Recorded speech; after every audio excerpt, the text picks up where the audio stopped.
Hello. I hope all of you are doing well. So I know everyone has been wondering what has been going on in Nairobi concerning the demolitions. So I am here to give you an explain of whatever has been going on. My name is Simon Peter, and on behalf of Planet Children, I'd like to, of course, explain a thing or two concerning the same. So we've had lots of constructions along the Nairobi River and various rivers around Kenya. We've seen cases of houses flooding, people being left homeless because of riverbanks breaking their course. And most of the families that have been affected are families in the slum areas. So the government has tried, and they're still trying, to find out the best place to take these families. But of course, this has been met by lots of opposition from the public, and mostly families that are living around these areas.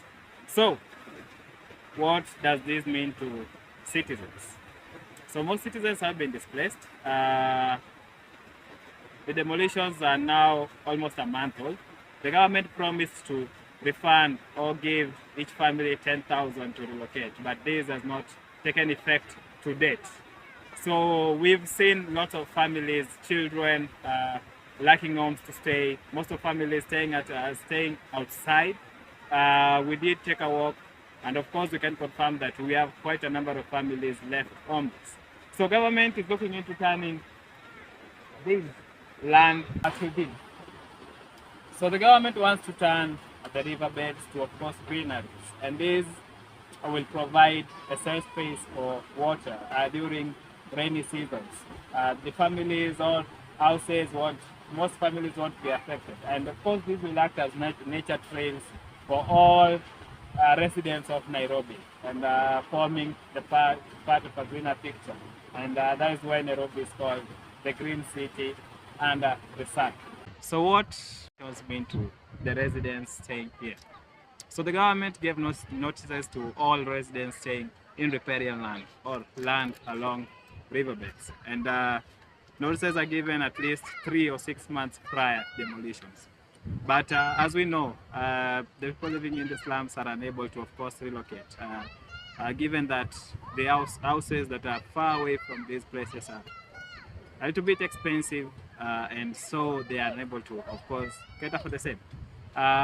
We also have what we call deposits. So for you to move from one place to another, you must have the deposit fees, security fees, garbage fees, and of course the rent. So relocating from one place to the other is quite hectic for the kids. We have kids schooling around. Most families have to, of course, look for new schools for their kids, and their jobs are affected as well, because most of them work around the dumping site, the scrap metal locations, so they are forced to look for jobs elsewhere.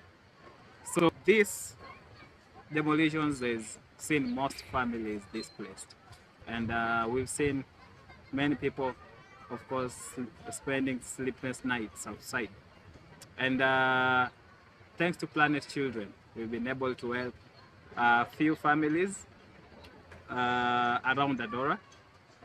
As we are also looking forward to, of course, moving to other locations, and that is why we need more and more help to help even more families. We have areas affected, Korogosho, we have Gomongo, we have Dandora, we have Kajiji, we have Madari, we have Kibera, and lots of other slums. So we will keep on